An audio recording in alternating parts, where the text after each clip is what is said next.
Give it up for Kevin McDonald. Ooh. Yeah. In the 90s, I saw Nirvana play. I'm jealous. Oh. I'm so jealous. Did you really? I did. Dave Foley and Scott, my name dropping, and Scott Thompson and I went to see them. And then we had backstage passes. And Scott is sort of famous for being an idiot, right? But Scott got separated from us. And Dave and I went the right way. And the back and the big security guard said, "These aren't good," but they were good, and he wouldn't let us in. And Scott somehow went the wrong way and crawled in through a window and got in. And, Oh my God! they said, Of course. Kurt's waiting for you. He's in that room, and it was full of like heroin candles and darkness. Yeah. The only thing Kurt Cobain said was, "You're my favorite show." Which Scott Thompson took to mean that Scott Thompson was his favorite show, not the This actually segues to another story that if we remember, I can tell you later. Sure. Okay, great. Excellent. Kurt Cobain said Kids in the Hall was his favorite show? He said, "You're my favorite show." Okay. We'll interpret it as we please. Okay, I'll tell you the other story now. Is it Please. Do it. Yes. Please. Yeah. Yeah. But before you do, what are heroin candles? I don't know. It's a term I just made up. Oh, okay. I was like, candles that you burn and they release heroin into the atmosphere. I think there are things like that, but I think what I meant, and who knows, I'm going to turn this light off here. I'm going to turn this off in a second, I swear. That it seemed like he was taking heroin and it was kind of dark and the candles were. I think that's what I meant. I don't know. Oh, Yeah. okay. Yeah. I'd imagine. You know, there's Casey, some candles that you turn on and they just put you in that mood. You know. Yeah. Too Also, dark. heroin was like the first essential oil. You know.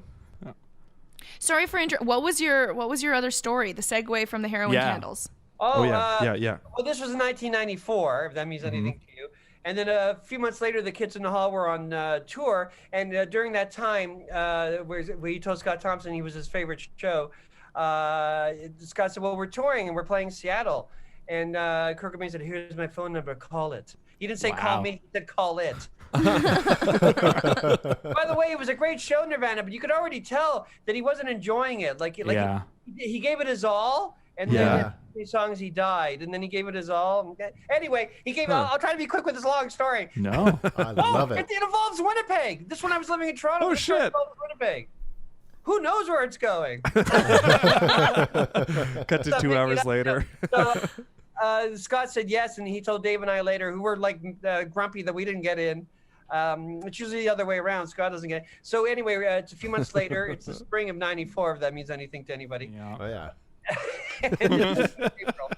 And for any Nirvana fan who knows what April 1994 means. And we were touring, and we Winnipeg. We got to Winnipeg. We always liked Winnipeg. I'm not even lying. I would say that anyway because I live here now. Sure. But I'm not lying. And we go to the Fairmont Hotel. We were playing Vancouver next, then Seattle. So we get into Winnipeg, and all of a sudden this giant, beautiful bus stops in front, and we think it's a rock band, but it isn't. It's the Los Angeles Kings, and this is when Gretzky was playing. And the team got out, and they get out in order of like good player. Like the rookies have a bad year, get out first, and they get happier as they come out the bus. And people left. It was almost like an Elvis thing. And the second best player came out second last, Luc Robitaille. And then it was like a pause. Like I don't know what Wayne Gretzky was doing, like to make it dramatic. There was only us Kids in the Hall, like watching. Yeah. And then came out in what seemed like a fake fur coat. It was like a fake coat. Big And toilet then, flushing sound, and then he steps off the bus. Yes, he was having hockey diarrhea. It's a comedy. So the Kids in the Hall, we had our manager go to the desk because we would make mistakes. Every hockey player had to go to the desk except for Wayne Gretzky, so he was in the elevator with us. And I remember it was a lot of floors up, and there was like a nervous silence. We were all like, even Bruce McCullough, the cool one, we were like, we couldn't believe we were in an elevator with Wayne Gretzky. Yeah. And he said, "Are you guys a rock band?" And we all said in the same voice, like we were playing an improv game. "No, sir, comedy troupe, sir."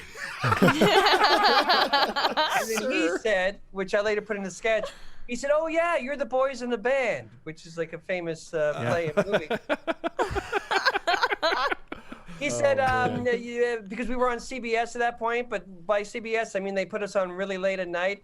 Like it was 3 a.m. in Los Angeles. I remember that. And he said, Holy yeah, shit. when I have a bad hockey game at home in Los Angeles, I put you guys on to cheer me up a bit because I can't sleep. Oh, And then man. he got off first. It was like Elvis again. Like it was, like the hotel clerk planned it. The guy at the desk that he would get off first. Yeah. And like he gets off first, and as the doors are like closing on him, he dramatically says, "Have a good show, guys." And then we quickly yell out, "Have a good game!" And then Scott and I were the last ones in the elevator, and the story's almost over. And then I said to Scott, remember, call Kurt Cobain because we'll be there in 2 nights. And he said he had the phone number. He said, "Kevin, I'm doing it right now." And then I went to my room. I put on Much Music. And Steve Anthony, the old VJ, you too young to remember that, he was telling the world or Canada that Kurt Cobain was found dead. He said, someone like that looks like the matches the description of Kurt Cobain has blown his face off. Just really didn't want to talk to you guys, eh? I guess I remember thinking, being optimistic. Oh, he just looks like Kurt Cobain with his face blown off. Yeah. Maybe it isn't him. Yeah, it could be anybody. Wow. Oh, but when we were in Seattle, we got there the night before our show, so we had the night off, and we went to the vigil. Oh, wow. Really? You were there? We were there. Man.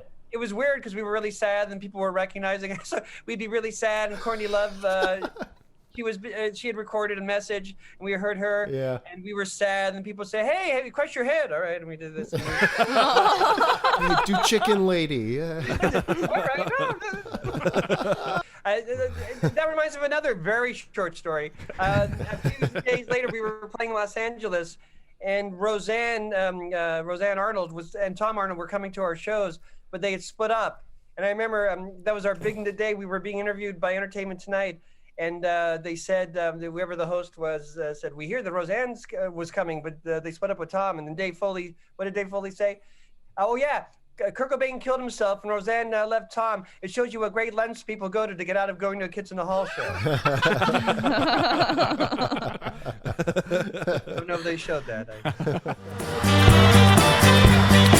HUNKS Podcast. I wouldn't recommend it. Super scary.